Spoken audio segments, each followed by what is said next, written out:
পলাশবাৰীৰেই বৰদুৱাৰ অঞ্চলৰ 2121 অধিক জনজাতীয় পৰিয়ালক উচ্ছেদ কৰি 1500 একৰ ভূমি ছেটেলাইট টাউনশ্বিপৰ নামত বহিৰাগত কোম্পানী গটোৱাৰ সিদ্ধান্ত কাগজে কলমে সম্পূৰ্ণ হৈছে।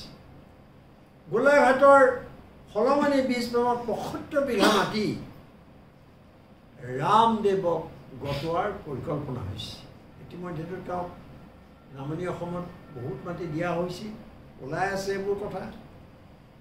নগাঁৱৰ মিকিৰ বামুণীৰ কেইবা হাজাৰ কাৰ্বি আৰু আদিবাসী লোকক উচ্ছেদ কৰি 276 বিঘা মাটি এজিউৰ পাৱাৰ নামৰ এটা বহিৰাগত কোম্পানীক গটোৱা হৈ গৈছে।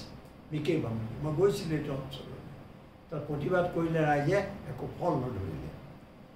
কোকৰাঝাৰ জিলাৰ পৰ্বতঝোৰা বাঁশবাৰী অঞ্চলৰ কেইবা হাজাৰ বড়ো লোকক উচ্ছেদ কৰি 3600 বিঘা মাটি গৌতম আদানীক গটোৱাৰ সিদ্ধান্ত লোৱা হৈছে।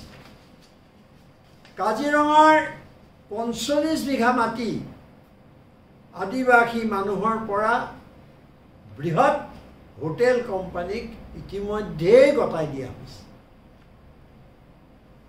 মই এনেদৰে এখন দীঘলীয়া তালিকা আপোনালোকৰ ওচৰত দাঙি ধৰিছোঁ, আৰু দীঘলীয়া হয়, কিন্তু এইকেইটা কিমান ভয়ংকৰ কথা জাতি মাটি ভেটিৰ প্ৰশ্নত আপোনালোকে নিজেই চিন্তা কৰক, ৰাইজে চিন্তা কৰক।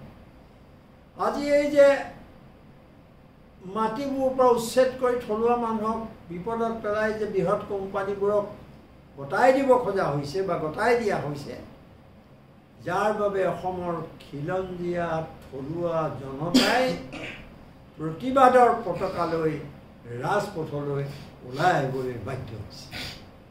এই প্ৰচণ্ড গৰম, সৌদিনা সাংঘাতিক বৰষুণকো নেওচি কাৰ্বি আংলং, পলাশবাৰী, ৰাভা হাছং এইবোৰ অঞ্চলত প্ৰতিবাদত ৰাইজ মুখৰ হৈ পৰিছে।